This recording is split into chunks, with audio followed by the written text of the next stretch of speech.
안 모자라시나요? 네.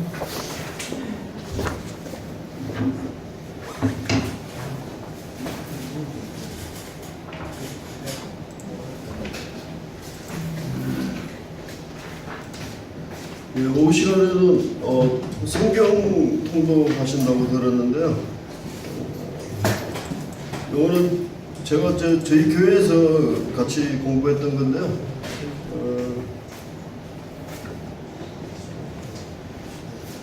제가 그냥 이렇게 만든 글입니다. 만든 글인데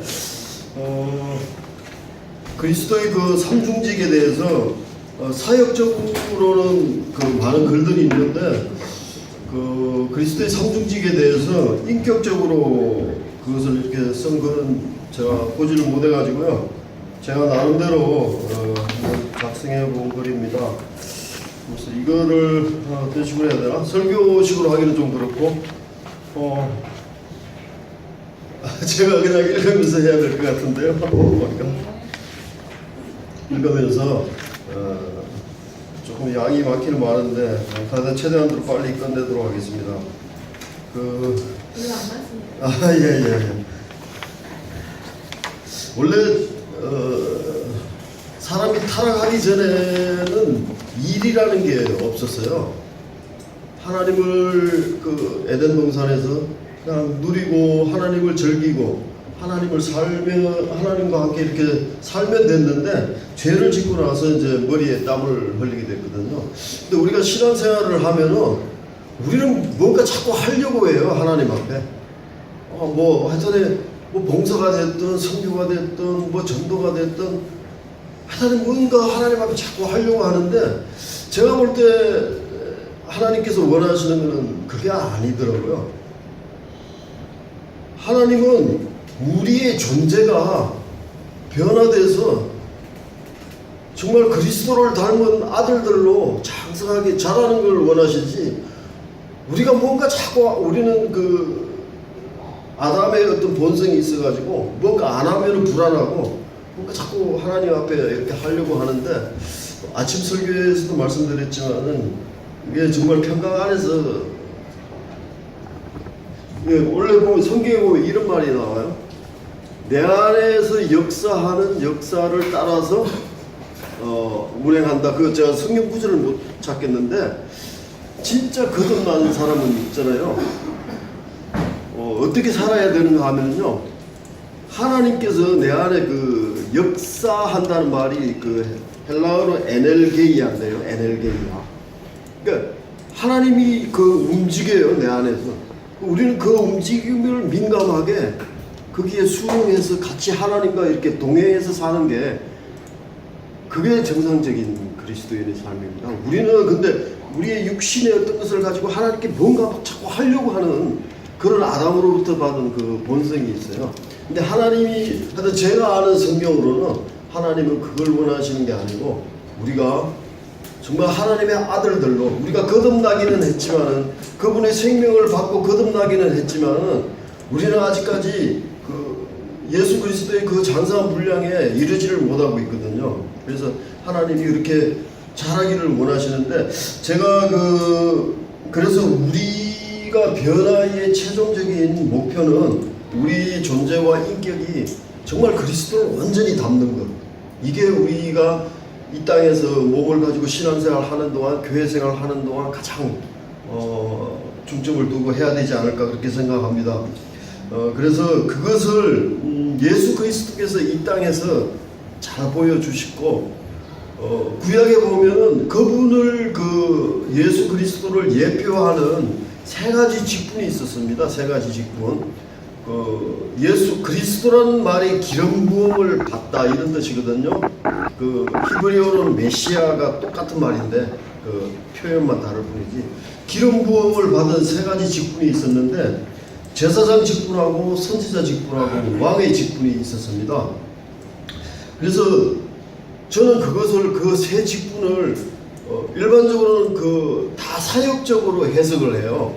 보통 전부 성경 연구하시는 분들이 선지자는 이런 사역을 했고 제사장은 이런 사역을 했고 왕은 이런 사역을 했다 이렇게만 다 바라보는데 저는 그것을 그 세 직분을 통해서 우리가 어떤 사람으로 되어야 하는지 그것을 나타낸 것이 바로 그 세 가지 직분이다. 이런 관점에서 제가 성경을 조금 연구를 했어요. 해가지고 이제 그걸 쓴 글이거든요. 한번 읽으면서 한번 이렇게 뭐 궁금하신 거 있으면 서로 이야기하면서 그렇게 하겠습니다.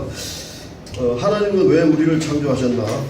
하나님은 사람을 다른 피조물들과 달리 자신의 그 형상대로 창조하셨다고 말씀하십니다. 근데 유독 사람만 이렇게 자신 그 하나님의 형상과 모양을 따라서 모양이란 말은 저 여기 빠졌는데 데무트입니다. 형상은 영어로 하면 이미지고 데무트는 라이크네스 어떤 그 닮은 점 뭐 이런 뜻입니다. 그것은 하나님께서 사람과 인격적인 교제를 갖기를 원하셨기 때문입니다. 우리를 형상으로 유독 다른 모든 피조물들은 그냥 말씀 한마디로 이렇게 다 창조하셨는데 유독 사람만 자신의 형상과 모양을 따라 만들었다는 것은 하나님이 우리와 어떤 교제를 인격적인 교제를 갖기를 원하셨기 때문입니다. 하나님의 영원한 지혜 가운데 왜 하나님께서 그런 계획을 가지셨는지는 우리는 알지 못합니다. 그것은 하나의 신비에 속합니다. 원래 삼위 하나님은 스스로 자존하는 분이기 때문에 우리의 어떤 피조물이 꼭 있어야 할 필요가 없습니다. 그냥 삼위 안에서 하나님은 만족하시고 즐거워하시고 조금도 부족함이 없으신데 왜 사람을 창조하셔가지고 정말 자기 아들을 주기까지 하셔가지고 우리와 이렇게 인격적인 교제를 가지시려고 하나님께서 그런 계획을 하셨을까? 그것은 참 신비에 속한다고 생각합니다. 그거는 우리가 정말 하나님 앞에 가면은 그게 밝혀지겠죠. 다른 피조물도 하나님을 인식하고 알고 영광을 드러내고 있지만 하나님과 인격적인 교제는 가질 수가 없습니다. 세상에 많은 피조물들이 있는데 그런 피조물들은 자연스럽게 그 하나님이 주신 생명을 살아냄으로써 하나님을 표현하고 영광을 드러내고 있지만은 하나님과 이렇게 인격적인 교제는 갖지는 못하죠. 그런데 사람만은 특별히 그런 인격적인 교제를 위해서 사람을 창조했습니다. 그러면 어떻게 하면 하나님과 인격적인 교제를 가질 수 있는가 그에 대해서 말씀드리겠습니다. 하나님과 인격적인 교제를 가지기 위해서는 그분의 형상과 모양으로 창조된 것만으로는 부족합니다. 우리가 그분의 본질과 본성을 가져야 하는 것입니다. 그분의 생명을 가져야만 가능한 것입니다. 이를 위해서 첫사람 아담 앞에 생명나무를 두셨으나 아담은 실패를 하고 말았습니다. 그래서 하나님은 자신의 독생자를 사람과 똑같이 되게 하셔서 이를 이루시고 그 이루신 그 생명을 그분을 믿는 자에게 주셔서 애초의 계획을 이루고자 하셨고 이 땅에 오신 그분은 이를 하나도 남김없이 이루시고 하나님과 함께 살 수 있는 사람을 새 창조하셨습니다. 우리가 물론 육신의 부모에게서 태어나기는 했지만은 여러분들이 거듭날 때 우리는 하나님으로부터 새 창조가 됐습니다. 새 창조물입니다. 따라서 우리는 그분 안에서 그리고 그분을 통해서 영원토록 하나님과 함께 할 수 있게 된 것입니다. 하나님이 원하시는 인격이 나타나셨는데 그것이 바로 그리스도입니다. 그 하나님이 바라시는 그 인격이 이 땅에 최초로 나타났는데 그것이 바로 그리스도입니다. 그러면 여기서 우리가 궁금한 것은 하나님이 원하시는 새 창조의 사람이 어떤 사람인가 하는 것입니다. 물론 예수 그리스도께서 태어나시고 사역하시고 죽고 부활하시고 승천하시는 과정을 통해서 그런 사람이 어떤 사람인지를 본인이 보여주셨습니다. 그리고 그런 사람의 첫 열매가 되셨습니다. 고린도전서 15장 20절에 보면 그러나 이제 그리스도께서 죽은 자 가운데서 다시 살아서 잠자는 자들의 첫 열매가 되셨다고 이렇게 하고 있고요. 그 구약의 초실절에는 이삭 한 단을 이렇게 하나님 앞에 요제로 흔들어서 드리는데요. 그것이 첫 열매고요. 첫 열매 이삭 한 단인데 거기에는 우리도 포함됩니다. 또한 그분 자신이 영원토록 하나님의 아들이셨고 이시고 이실 것이지만은 하나님은 내가 너를 낳았도다라고 말씀하심으로써 그분은 물론 그분 안에서 함께 새 창조된 사람들이 하나님에게서 났다는 그런 새로운 특성을 보여줍니다. 그래서 히브리서 1장 5절에 보면 하나님께서 어느 때에 천사 중 누구에게 네가 내 아들이라 오늘날 내가 너를 낳았다 하셨으며 또다시 나는 그에게 아버지가 되고 그는 내게 아들이 되리라 하셨느뇨, 이런 말씀이십니다.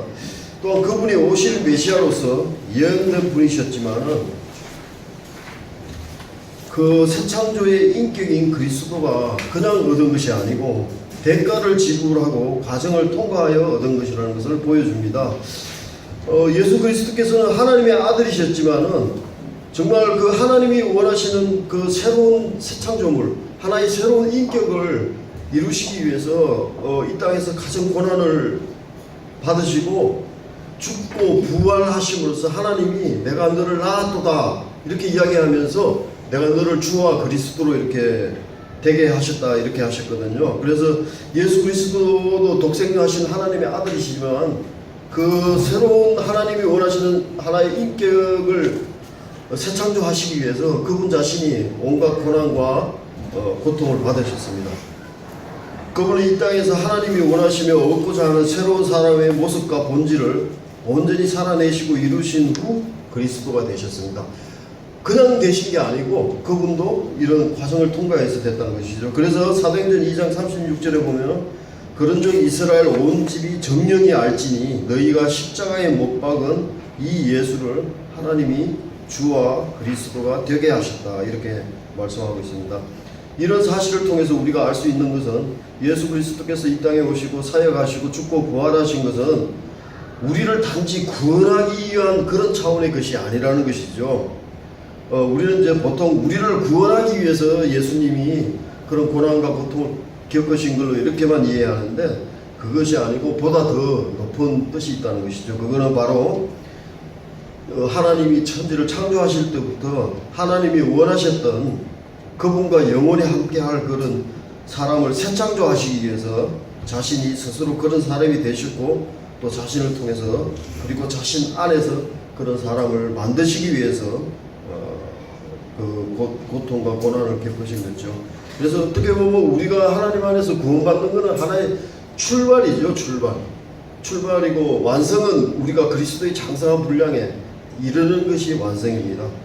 그래서 우리를 그 구원을 너무 그렇게 단순히 그냥 우리 죄에서 구원한 그것이 전부라고 생각하면 안 되고 그거는 출발에 불과한 것입니다. 근데 하나님이 얻고자 하는 인격이 잘 표현된 게 바로 그리스도의 삼중직입니다. 삼중직은 이제 여러분들이 잘 알겠지만은 제사장, 선지자 그리고 왕입니다.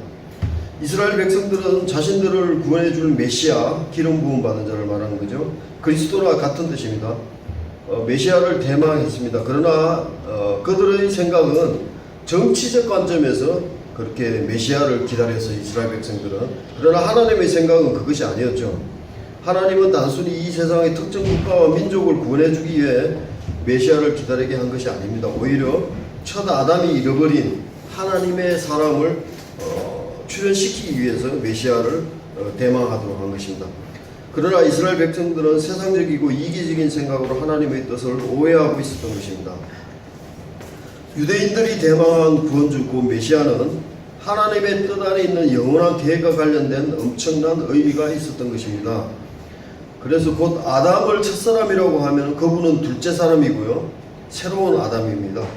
그래서 고린도전서 15장 47절에 보면 첫사람은 땅에서 났으나 흙에 속한 자이거니와 둘째 사람은 하늘에서 나셨다고 이렇게 기록되어 있고요. 그 다음에 첫 아담은 실패를 했죠. 첫 아담이 실패했다면 그분은 마지막 아담으로서 하나님의 뜻의 완성이고 종결입니다.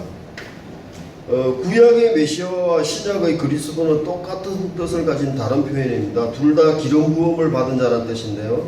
구약에는 기름을 부어서 세우는 세 종류의 사람들이 있었습니다. 우리는 이 세 종류의 사람을 그동안 그들의 사역에 초점을 두고 봄으로써 하나님이 가지고 계시는 영원한 뜻을 놓쳐버렸습니다. 우리는 이 세 직분을 사역의 관점이 아닌 전혀 새로운 관점, 곧 그 안에 내포된 인격의 관점에서 바라봄으로써 하나님의 뜻을 바로 깨달아야 하는 것입니다. 제사장과 선지자와 왕에 나타난 그리스도의 인격을 보도록 하겠습니다. 구약에서 제사장과 선지자와 왕으로 구분되었던 기름이 부어진 사람이 그리스도에게서는 한 사람 안에서 성취되셨습니다. 그래서 누가복음 4장 18절에 보면 주의 성령이 내게 임하셨으니, 이거는 예수님께서 이렇게 말씀하시는 것입니다. 이는 가난한 자에게 복음을 전하게 하시려고 내게 기름을 부으셨다, 이렇게 이야기하고 있습니다. 그리고 우리도 예수 그리스도 안에서 기름 부음을 똑같이 받았습니다. 그래서 우리도 기름 부음 받은 자가 된 거예요, 지금. 그게 이제 기름 부음 받은 자가 그리스도거든요. 어떤 의미에서는 우리가 다 그리스도가 되어야 되는 것입니다. 그것을 뭐 어떤 그 시적인 뭐 그런 의미로 해석하지 말고요. 인격적인 관점에서는 우리도 똑같이 기름 부음을 받았기 때문에 우리도 똑같이 그 그리스도와 같아 그리스도가 되어야 하는 것입니다. 그래서 그리스도를 우리의 큰 형이라고 이렇게 말하기도 하죠. 큰 형이라고. 자, 보면 고린도후서 1장 21절에 보면은 우리를 너희와 함께 그리스도 안에서 경고케 하시고 우리에게 기름을 부으신 이는 성령님이 하나님이시니, 이렇게 이야기합니다. 그래서 여러분들은 다 기름 부음을 받은 자들이에요. 그걸 히브리어로 하면 메시아예요. 그게 그 헬라어로 하면 그리스도고요. 그러니까 기름 부음 받은 자 여러분들이 다 무슨 뭐 하나님과 똑같이 드신다 그런 뜻이 아니고 그 인격적으로 다 그리스도가 기름 부음 받은 자가 된 것입니다. 그러나 우리가 받은 기름 부음이 내포하고 있는 의미에 대한 계시를 가지지 못한다면 우리의 삶에서 그 안에 내포된 인격을 삶을 표현하는 것에 장애가 있을 것입니다. 그래서 우리가 기름 부음이 무엇을 의미하는지를 잘 알아야지. 우리가 기름 부음은 받았는데, 지금 기름 부음은 받았는데 그 기름 부음이 가지고 있는 뜻이 무엇인지를 우리가 인식을 못하고 있으면은 우리의 삶에서 그것이 표현이 안 될 수가 있거든요. 그래서 오늘 이제 그것을 한번 보자 이것입니다. 제사장과 왕에 대한 기름 부음의 기사는 성경에 너무 많기 때문에 쉽게 확인할 수 있습니다. 근데 제가 이제 그 세 가지 직분이 기름 부음을 부었는데, 아까 설교에도 말했지만 아론에게 기름 부었다 그랬잖아요. 그 제사장하고 왕에 대한 그 기름 부은 내용들은 성경을 검색해보면 많이 나오는데, 선지자도 기름 부음 받은 사람인데 막상 찾으려니까 못 찾겠더라고요. 그래서 겨우 검색해가지고 한 군데서 제가 확인을 했습니다. 열왕기상 19장 16절에 보니까 선지자에 대해서 기름 부음 받은 내용이 있더라고요. 너는 또 님시의 아들 예후에게 기름을 부어 이스라엘 왕이 되게 하고, 또 아벨 무헐라 사밧의 아들 엘리사에게 기름을 부어 너를 대신하여 선지자가 되게 하라. 여기에 선지자에게도 기름 부었다는 내용이 성경에 있습니다. 그래서 성경에 기름을 부은 세 가지 직분은 왕과 제사장과 선지자입니다. 자, 그러면은 제사장이라는 그 사역자를 통해서 어떤 인격을 우리에게 보여줄까요? 제사장이라는 인격, 제사장이라는 사역자를 통해서 제사장이 어떤 일을 한다는 그 내용들은 성경에 많이 나와요. 그럼 우리가 그 제사장이 하는 이 일을 통해서 제사장은 우리에게 어떤 인격을 우리에게 가르쳐주기 위해서 저런 일을 하는가, 이 관점에서 보시면 그걸 찾아볼 수가 있습니다. 제사장이 예표하는 것은 우리의 성품, 우리가 거듭나서 어떤 성품으로 우리가 변화되어야 하는지를 제사장이 보여주고 있습니다. 그것은 뭐 한 세 가지 정도로 보면 대신 짊어집니다. 어떤 것을 대신 짊어지고, 그 다음에 철저하게 자기를 부인하는 거하고, 그 다음에 헌신하는 것. 이런 성품을 우리가 가져야 됩니다. 우리도 제사장으로서 기름 부음을 받은 사람들입니다. 우리도 똑같이 여러분들이요 다 제사장으로 기름 부음 받았고, 선지자로 기름 부음 받았고, 왕으로 기름 부음 받았어요. 네. 여러분들이 다 왕이 돼야 돼요. 왕이 돼야 되고, 선지자가 돼야 되고, 제사장이 돼야 돼요. 네. 근데 그것은 우리가 무슨 세상이 말하는 계급적인 왕이 된다 이렇게 생각하시면 안 돼요. 그렇게 해석하는 사람들이 대부분이에요, 성경을. 그래서 이상한 해석들을 많이 하는데, 그래서 뭐 천년왕국에서 왕이 된다고 이제 그렇게 하는데, 제가 보는 성경 관점은 그건 전부 잘못된 해석입니다. 그래서 그것은 우리가 어떤 뒤에 나옵니다. 이제 그 설명드릴게요. 구약에서 제사장 지파는 구별된 지파로서 자신의 땅과 소유를 가지지 않았습니다. 그리고 백성을 대신하여 그들의 재물을 하나님께 드리는 봉사를 합니다. 이는 그리스도 안에서 우리가 가져야 할 성품을 표현하는데 그것은 대신 짊어지고 자기 부인을 하고 또 남을 위해서 중보하는 삶, 이런 삶을 살아내야 되는 것입니다. 그래서 제사장의 직분을 통해서 우리가 어떤 성품을 가져야 하는가, 그거는 우리가 자신을 부인하고 남을 위해서 중보하고 헌신하는 이런 삶을 살도록 그 제사장 직분을 통해서 우리에게 보여주는 것입니다. 물론 이런 성품을 가장 완벽하게 성취하신 분은 예수 그리스도이십니다. 구약에 많은 제사장들이 있었지만은 제사장 중에서는 많은 타락된 제사장들도 많았어요. 오히려 백성들을 갈취하고 이런 사람들도 많았어요. 그러나 그거는 아주 잘못된 거죠. 예수님께서 완전하게 그것을 보여주셨습니다. 그분은 하나님의 어린 양으로서 완전히 제물로 바쳐졌고 그분의 삶은 구약의 5 제물이 예표하는 그 삶을 그대로 다 사셨습니다. 번제, 소제, 속건제, 속제제, 화목제, 그 삶을 다 사셨어요. 그 중에 제일 힘든 삶이 저는 번제의 삶이라고 생각합니다. 어떻게 보면요, 십자가에서 마지막 때에 예수님이 딱 이렇게 돌아가시는 거는 어떻게 보면은 쉬울 수도 있어요. 근데 그분이 있잖아요, 태어나서부터 돌아가실 때까지 철저하게 하나님의 뜻에 따라서만 살았어요. 그것이 번제의 삶이거든요. 한 번도 자기 마음대로 하지를 않았어요. 여러분, 그것이 보통 어려운 삶이 아닙니다. 우리는 얼마나 하루를 살면서 정말 성령님의 그 움직임에 순종해서 사는 시간이 솔직히 얼마나 될까요? 우리의 삶을 돌아볼 때. 근데 예수님은 철저하게 태어나서부터 돌아가실 때까지 철저하게 하나님의 아버지의 뜻을 따라서 그렇게 살아셨거든. 그게 번제의 삶인데, 오히려 십자가에서 그때 잠깐 6시간, 9시간 동안 이렇게 돌아가시는 거는 물론 심한 고통이 있었지만은 오히려 그게 더 쉬울 수도 있어요. 그러나 정말 자기를 부인하고 평생을 사는 이 번제의 삶은 정말 힘든 것입니다. 근데 예수님은 그것을 온전히 살아내셨습니다. 구약의 대제사장은 백성들이 드린 제물의 피를 가지고 지성소에 들어갑니다. 이 일은 자신의 목숨을 걸고 하는 것입니다. 출애굽기 28장 34절 35절에 보면은 대제사장이 피를 가지고 지성소에 들어갈 때 이 방울을 달고 들어가는데, 방울 소리가 들리면은 사는 거고, 만약에 들어가서 방울 소리가 안 들으면은 죽은 겁니다. 그래서 이렇게 그 줄로 끄집어내야 되는데, 이처럼 제사장의 삶이라는 것은 정말 그 목숨을 희생을 각오하고 하는 제사장 직분이거든요. 그래서 그것이 바로 우리도 그런 삶을, 모든 것을 헌신하고 다른 사람을 위해 살아야 하는 그것을 보여주는 것입니다. 자기 부인의 삶을. 그러므로 하나님 나라에서 하나님과 함께 살아가야 하는 우리의 성품은 제사장을 통해서 보여주는 성품입니다. 이것을 온전하게 가지신 분이 예수 그리스도이셨으며 우리도 그분 안에서 그분의 생명을 통해 이런 성품으로 변화하고 자라야 하는 것입니다. 이것이 제사장을 통해 보여주고자 하는 하나님의 참된 뜻입니다. 그 다음에 선지자.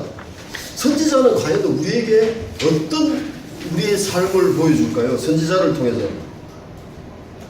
선지자는 우리의 지혜와 지식과 마음을 보여줍니다. 구약의 선지자는 하나님으로부터 계시를 받아가지고 하나님의 뜻과 섭리를 전하는 대언자를 말하는데, 이들은 주로 꿈이나 환상을 통해 하나님의 계시를 전달받았습니다. 따라서 구약의 선지자들은 하나님의 뜻을 해석하는 자가 아니고 하나님이 그들에게 준 실제적인 말씀을 공포하는 자들이었습니다. 그들의 직무에는 예언과 선견의 두 단면이 있었는데, 하나님으로부터 영감을 받고 백성에게 예언하는 것과 이상이나 신탁을 통해서 하나님의 뜻을 전하는 선견자의 역할로 나뉘었습니다. 그러나 이런 일은 쉬운 게 아니었습니다. 권력자의 마음에 맞지 않아도 선포해야 되기 때문에 선지자들은 심한 박해를 받고 심지어는 막 미친 사람 흉내도 내고 그랬어요. 그러니까 선지자들은 뭔가 하면은 하나님이 전하라고 하는 뜻을 정확하게 백성들에게 전해야 됐어요. 그러니까 그 내용 중에는 권력자들을 굉장히 그 비판하고 권력자들의 마음에 안 드는 말이라도 선지자들은 선포를 해야 되는 거예요. 그렇기 때문에 막 심한 핍박을 받고 그랬습니다. 그리고 그들이 전하는 내용을 보면 두 가지가 있는데, 첫째는 하나님의 뜻입니다. 하나님의 뜻을 정확하게 전달하는 것이고, 두 번째는 하나님의 마음을 전달했어요. 하나님의 마음. 그래서 하나님의 마음을 가장 많이 전달한 선지자가 누가 있죠? 예레미야 선지자. 예레미야서를 읽어보면요, 그 하나님의 심정이 어떤 심정인지 다 나와 있어요. 그 다음에 또 있죠, 저기 호세아 선지자. 저는 선지자 중에서 가장 비참한 사람이 호세아라고 생각해요. 그 아내가 바람이 나가지고 그것 때문에 막 그 고통받는 걸 호세아 선지자가 그걸 다 이야기를 하거든요. 얼마나 정말 힘들고 고통스럽겠어요, 그 호세아 선지자는. 그것이 바로 하나님의 마음입니다. 우리가 바로 하나님의 뜻에 바람난 여자와 같은 그런 우리가 삶을 살기 때문에 그것을 그대로 전달해 준 사람이 호세아 선지자입니다. 그래서 첫째는 하나님의 뜻을 정확하게 전달해 주고 선지자들이 하는 일은, 두 번째는 하나님의 마음을, 파토스를 정확하게 이렇게 전달해 주는 그런 이야기를 했습니다. 거기에는 자기 생각을 더하거나 빼거나 하면 안 됐어요. 그들 그대로 가감없이 선포해야 했습니다. 하나님의 뜻은 특정한 사건이나 인물 또는 국가적 차원의 것이 있으며, 또한 이런 내용 가운데는 그분께서 느끼는 심한 고통과 아픔, 탄식과 같은 그분의 마음을 표현하는 내용이 많이 들어있습니다. 이런 선지자의 완성이신 예수 그리스도는 구약의 선지자들이 부분적으로 받았다면 그분은 하나님의 뜻을 온전히 알고 선포하셨으며, 그리고 그분의 삶은 오직 아버지의 뜻을 이루기 위한 삶이었습니다. 그분은 단 한순간도 자신의 뜻대로 살지 않으셨습니다. 죽는 순간까지 아버지의 뜻을 이루셨습니다. 그래서 그분이 남기신 마지막 말씀이 다 이루었다, 이 말인데, 이것을 그 원문에 보면은요, 수동태입니다. 수동태. 다 이루어졌다입니다. 다 이루어졌다요. 우리가 하나님 아버지와 영혼 안에서 교제하기 위해서는 그분의 뜻을 알아야 하고 마음을 알아야 됩니다.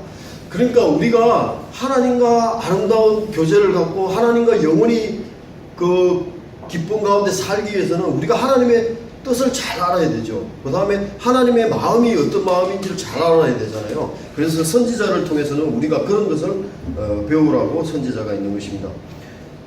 그러므로 선지자는 바로 이것을 보여주는 것입니다. 곧 우리가 가져야 할 지혜와 지식과 마음인 것입니다. 그리고 그것을 우리에게 지금 가능해 주도록 하시는 분이 성령님이십니다. 그래서 요한일서 2장 27절에 보면은 너희는 주께 받은 바 기름 부음이 너희 안에 거하나니 아무도 너희를 가르칠 필요가 없고 오직 그의 기름 부음이 모든 것을 너희에게 가르치며 또 참되고 거짓이 없으니 너희를 가르치신 그대로 주 안에 거하라, 이런 말씀이 있습니다. 우리가 선지자로서의 삶을 살 수 있는 것은 우리 안에서 그 기름 부음으로 우리를 가르치는 성령님이 있기 때문에 그렇습니다. 그 다음에 왕이 예표하는 인격이 있습니다. 요게 제일 문제가 많아요. 이걸 좀 여러분들이 이 시간에 좀 바로 알아야 돼요. 이 부분에 대해서 제가 볼 때는 다 좀 성경을 이상하게 해석을 하더라고요. 이 왕에 대해서. 왕은 있잖아요, 우리의 온전한 인격과 생명을 나타내는 것입니다. 구약에서 사울을 시작으로 많은 왕들이 기름 부음을 받고 세워졌습니다. 그러나 그들은 다만 모형이었습니다. 그렇기 때문에 그 중에는 악한 왕도 있었고 선한 왕도 있었습니다. 그러나 다 부족한 부분이 있었습니다.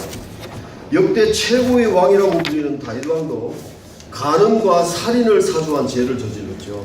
밧세바하고 간음을 했죠. 심지어 그거 보면 정말 그 남편 우리아를 있잖아요. 그 자기 간음한 걸 감추기 위해서 휴가를 오게 해가지고요, 그 자기 우리아하고 동침을 하라 그래요. 그때 이제 그 밧세바하고 간음한 걸 감추기 위해서. 근데 우리아가 얼마나 충직한 왕인지, 지금 전선에서 내 부하들이 저러고 대치하고 있는데 내가 어떻게 집에 가서 편하게 잠을 자느냐고 그걸 거절했어요. 그러니까 어떻게 해요?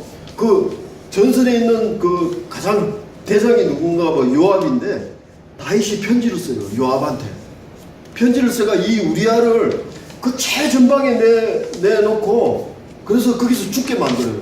그 실제로 죽었어요. 다윗 왕이 그런 사람이었어요. 그래서 그 요압이 있잖아요. 나중에 그 다윗 왕의 편지를 받은 사람이잖아요. 그러니까 다윗 왕의 그 약점을 아는 거예요. 그러니까 요압은 인격적으로 다윗 왕한테 그 복종을 못해요. 다윗 왕이 어떤 사람인지를 알기 때문에. 그래서 그 요압이 계속해서 다윗에게 이렇게 막 거슬리게 행동하는 내용들이 성경에 보면 나와요. 그 가장 뛰어난 왕이라는 다윗 왕도 그랬어요. 그 왕의 옆에는. 그리고 솔로몬 왕도 그렇잖아요. 지혜의 왕이라는 솔로몬 왕도 나중에는 막 타락해가지고 이방 신전을 많이 지어놓고 그러잖아요. 그러나 다 그거는 모형이기 때문에 그렇게 다 부족한 것이 있었습니다. 그러나 예수 그리스도 참왕이신 예수 그리스도께서 오셔서 왕이 어떠해야 되는지를 예수님의 삶을 통해서 보여줬어요. 이 부분이 중요합니다. 이 부분을 정확하게 알면은 그 소위 계시록에 가면 뭐 천년왕국 이런 게 있어요. 그래서 뭐 천년왕국에서 다 왕이 된다고 막 그렇게 해석들을 하는데 그거는 많이 잘못된 해석입니다. 제가 볼 때는. 근데 문제는 이 왕의 직분과 관련해서 많은 잘못된 이해를 하고 있다는 것입니다. 거의 대부분의 사람들이 이 왕을 계급적인 개념의 왕으로서 이해를 합니다. 이것은 이스라엘 백성들이 처음에 하나님께 왕을 구할 때 가졌던 그 관념이에요. 가만 보니까 그때 사사시대인데 이방 나라는 다 왕들이 있어요. 그래 왕들이 뭐 이렇게 통치도 하고 전쟁도 하고 이러니까 그게 부러웠어요. 그래가지고 자기들도 왕을 달라고 하나님께 구했어요. 그래서 이제 주어진 게 사울인데 그 사울은 지금 우리가 세상 사람들이 생각하는 그 관념 속에 있는 계급적인 왕을 대표하는 게 사울왕입니다. 그러나 하나님이 우리의 왕이신데 그 왕은 그런 왕이 아닙니다. 그것을 제가 말씀드릴게요. 오늘날도 여전히 많은 사람들과 교회와 성경 연구가들이 이런 관념을 가지고 성경을 해석을 합니다. 그렇기 때문에 정말 어처구니 없는 성경 해석이 나온 것입니다. 우리가 생각하는 이 세상의 통치자와 같은 그런 관념의 왕은 하나님 나라에는 그런 왕이 없습니다. 그것은 우리의 그 타락된 본성에서 나오는 왕의 관념이지 하나님 나라에는 그런 계급적인 왕은 없는 것입니다. 만약 그런 관념의 왕이라면은 그 왕의 예언을 완성하신 분이 예수님이잖아요. 그러면은 그런 개념의 왕이 하나님이 원하는 왕이면은 예수님께서 이 땅에서 왕이 되었어야 돼요. 그래야 예언이 성취되는 거 아닙니까? 근데 오히려 예수님은 사람들이 왕을 삼고자 막 하니까 오히려 도망가셨어요. 예수님은 그것을 피해서 도망가셨어요. 그래서 그분은 그런 모습의 왕이 되신 적이 결코 없습니다. 오히려 사람들이 그분을 왕을 삼고자 할 때 도망가신 분입니다. 그렇다면 구약에서 통치자의 모습으로 예표된 왕이 나타내고자 하는 것이 무엇일까요? 그것은 바로 우리가 가져야 할 인격과 생명을 말하는 것입니다. 그분이 죽고 부활하셔서 지금 우리에게 부어주시는 그 생명이 우리를 완전히 지배하는 그런 상태를 말하는 것입니다. 그 요셉을 보면요, 그것을 잘 보여줘요. 제가 이제 그 교회에서 창세기 강의할 때 그 부분에 대해서 많이 했는데요. 요셉이 이것을 상징적으로 보여준 바 있습니다. 그분의 생명이 온전히 우리에게서 지배적이 되어서 우리가 그분의 생명을 완전하게 충만하게 나타낼 때 그때가 바로 우리가 왕의 인격을 가지는 것입니다. 그러니까 다른 말로 하면은 예수 그리스도의 생명과 그 부활 생명과 예수 그리스도의 인격이 우리에게서 온전히 나타나는 지배하는 그것이 바로 왕의 그 직분을 통해서 보여주고자 하는 것입니다. 아까 설명을 안 했는데 아까 그 야곱이 있잖아요. 야곱이 그 이스라엘로 이름이 바뀌었잖아요. 그때 야복강에서 천사가 실험을 해가지고 환도뼈가 부러져요. 환도뼈는 무엇을 말하는가 하면 우리 힘의 근원입니다. 이 환도뼈가. 만약에 이 환도뼈가 부러지면은 우리는 그냥 야곱은 평생도록 양발이 절름발이었어요. 야곱이 절름발이로 살았어요. 그 야곱은 환도뼈가 부러졌기 때문에. 그래서 어떻게 되겠어요? 그냥 천사를 붙들고 늘어져 있는 거예요. 바로 그때 이름이 이스라엘로 바뀌었어요. 이스라엘이라는 이름은요, 하나님께서 이게 영어로 보면요, 그 이스라엘이라는 히브리어 단어를 영어로 찾아보면 God prevails 이렇게 됩니다. prevails라는 거는 이렇게 지배하다, 우선하다 이런 뜻이거든요. 하나님이 완전히 지배하다 이런 뜻이에요. 그러니까 야곱에서 이스라엘로 이름이 바뀐 거는 하나님께서 그때 그 순간에 야곱이 무엇을 깨달았는가 하면은, 나는 아무것도 아닌 존재구나. 나는 당신을 막 붙들고 이제 나를 축복해 주십시오. 나는 아무것도 아닙니다. 이때 하나님이 그 이름을 바꿔줬어요. 이스라엘로. 하나님께서 우세하시다. 그리고 그 뒤에 바로 야곱이 고백한 말이 뭔가 하면 엘 엘로헤 이스라엘이라고 이렇게 그 고백을 합니다. 이 말은 뭔가 하면 이스라엘의 왕이 이스라엘의 엘 엘로헤 그 능력이신 하나님 이런 뜻이에요. 그러니까 나의 능력은 오직 하나님이시다. 이것을 고백한 게 엘 엘로헤 이스라엘입니다. 그리고 그 딸 디나가 강간당하고 나서 그때 고백한 게 엘 베델인데, 엘 베델은 하나님 지배 하나님. 그러니까 그때 엘 엘로헤 이스라엘을 고백할 때는 자신의 그 개인적인 변화를 고백한 거예요. 하나님 앞에서 정말 완전히 무릎을 꿇어버렸죠. 자기 힘의 근원인 환도뼈가 완전히 부러져 가지고 오직 하나님의 은혜가 아니면 나는 살 수 없습니다 하고 하나님을 천사를 꽉 붙들고 있는 그때 이스라엘로, 야곱에서 발 뒤꿈치를 붙잡은 자에서 이스라엘로 바뀌었고, 그 두 번째 한 고백은 이거예요. 그때는 개인적인 변화고, 그 딸이 강간당하고 디나가 강간당하고 나서 엘 베델의 하나님이라고 고백한 것은 하나님 지배 하나님. 그러니까 그 전까지만 해도 개인적으로 정말 하나님 앞에서 변화가 됐는데, 이제는 그 차원이 아니고, 우리가 남이 아니구나. 이 교회가 남이 아니구나. 그 딸이 강간당할 사건을 겪고 나서 베델의 하나님을 고백합니다. 엘 베델의 하나님. 우리도요, 그 개인적인 그 변화를 어디서 볼 수 있는가 하면은 이 함께하는 교회 생활에서, 거기서 정말 그 부인의 삶이 나오지 않으면은 개인적으로 아무리 이렇게 거룩한 삶을 살아도요, 그 사람은 아직 그 이기적인 거기에서 자아에서 깨어진 게 아닙니다. 진짜 깨어진 것은 이 교회에서 보여져야 돼요. 교회에서 자기 부인이 나오고, 그 야곱이 엘 베델의 하나님을, 자기 딸이 강간당하는 사건을 겪고 난 다음에 그 고백을 했거든요. 그래서 이것은 굉장히 쉬운 일이 아닙니다. 그래서 그때 이제 교회가 하나 되고, 그럴 때 아까 하나님께서 홀본에 그 이슬을 부어주신다 그러잖아요. 그래서 그 왕이라는 이스라엘이라는 이름이 뭔가 하면은 하나님께서 완전히 그 인격을 주도하다 이런 뜻이거든요. 바로 왕의 직분을 통해서 우리에게 보여주시고자 하는 것은 우리가 예수 그리스도의 생명과 인격으로 완전히 충만한 그 상태, 그것이 바로 왕의 직분이 보여주는 겁니다. 그래서 우리가 이 부분을 바로 이해를 해야 됩니다. 그것은 바로 우리가 가져야 할 인격과 생명을 말하는 것입니다. 그분이 죽고 부활하셔서 지금 우리에게 부어주시는 생명이 우리를 완전히 지배하는 그런 상태를 말하는 것입니다. 구약의 요셉이 이것을 상징적으로 보여준 바 있습니다. 그분의 생명이 온전히 우리에게서 지배적이 되어서 우리가 그분의 생명을 완전하고 충만하게 나타낼 때, 그때가 바로 우리가 왕의 인격을 가지는 것입니다. 이렇게 될 때 우리의 위치가 어떻게 되는가 하면 바로 에베소서에서 말씀하신 것처럼 하늘 보좌 우편에서 그분과 함께 앉게 되는 것입니다. 왕이 뭡니까? 보좌에 앉는 게 왕이잖아요.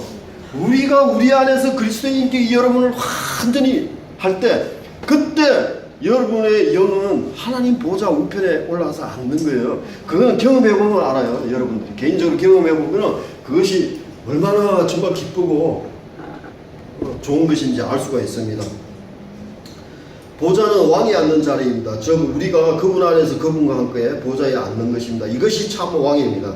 이 세상의 계급적인 관념의 왕이 아니라 하늘 보좌에 앉는 것, 이것이 우리가 취하는 참 왕의 위치이며 그것이 우리에게는 인격으로 생명으로 나타나는 것입니다.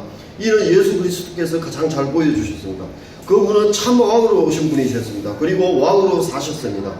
다만 사람 눈에는 그것이 잘 보이지 않았을 뿐입니다. 그 나라는 섬기는 자가 높은 자입니다. 이 세상에서는 권력과 돈과 힘을 가진 사람이 높은 자이지만은 하나님 나라에서는 섬기는 자가 높은 자입니다. 하나님 나라는 전혀 다른 나라입니다. 그래서 우리가 그 왕 할 때 그 세상적인 관념으로 그 왕을 보시면 절대로 안 됩니다. 그분은 이 땅에 계실 때 모든 사람들을 섬기셨습니다. 천지를 창조하신 분이요, 제자들의 발을 씻겨주기 위해서 허리를 굽히신 분이에요. 하나님 나라는 바로 그런 나라고, 그런 사람이 하나님 나라에서 왕입니다. 왕. 이렇게 사람에게는 섬김으로써 자신이 왕이심을 보였습니다. 그러나 어떻습니까? 그분이 근데 진짜 왕임을 보여준 게 있습니다. 그것을 한번 보십시오. 그분이 참 왕이시고 그분의 통치권을 많은 증거를 통해 보여주셨습니다. 보십시오. 제자들이 배에 탔는데 파도가 막 덮치니까 제자들이 놀래가지고, 그럴 때 예수님은 주무시고 계셨잖아요. 그럼 막 예수님을 깨우니까 예수님이 파도를 꾸짖습니다. 그때 왕의 권세가 나타나시고 파도가 잠잠해졌죠. 이런 데서는 왕의 권세가 나타나는, 여러분들이 그렇게 해야 돼요. 여러분들의 왕의 생명과 왕의 그 권위가 있으면 정말 파도를 잠잠하게 할 수 있는 것입니다. 그 예수 그리스도처럼. 그 다음에 귀신 들린 자에게 귀신을 내어 쫓으셨습니다. 그때 왕의 권세가 나타나신 것이죠. 병든 자를 낫게 하시고 심지어 죽은 나사로를 무덤에서 살아나게 하셨습니다. 이것이 왕의 생명이 완전히 표현된 것이죠. 그러나 우리가 생각하는 계급적인 관념처럼 우선 남을 지배하고 남을 착취하고 다스리고 부리고 이런 거는 하나님 나라에는 없는 것입니다. 이처럼 그분은 사망의 권세도 지배하셨습니다. 이처럼 그분은 참 왕으로 통치하셨지만 사람에게는 승리과 사랑의 왕으로 나타나신 것입니다. 이것이 바로 구약의 왕직을 통해서 보여주고자 하는 것입니다. 곧 하나님께서 원하시는 사람이 가져야 할 인격과 생명이 있는 것입니다. 마지막으로 우리는 그동안 제사장과 선지자와 왕을 너무 사역적인 면에서 이해를 했습니다. 물론 사역적인 면에서도 우리가 그걸 정확하게 이해를 해야 됩니다. 그러나 저는 이것을 좀 인격적인 그런 방면에서 이렇게 본 것입니다.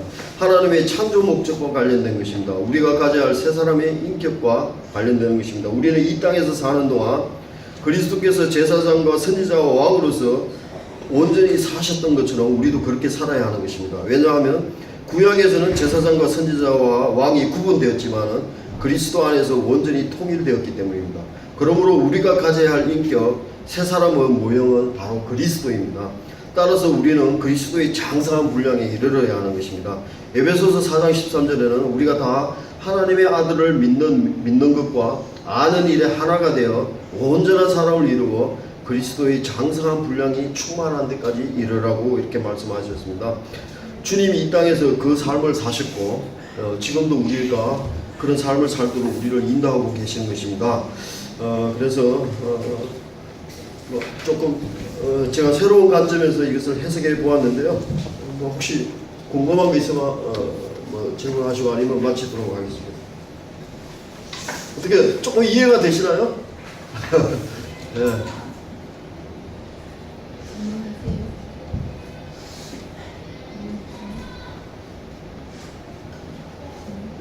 그래서 우리도 기름 부은 받은 자로서 그리스도처럼 이 땅에서 제사장의 성품을 가져야 하고 또 하나님의 선지자로서 하나님의 마음을 우리가 정확하게 알아야 돼요.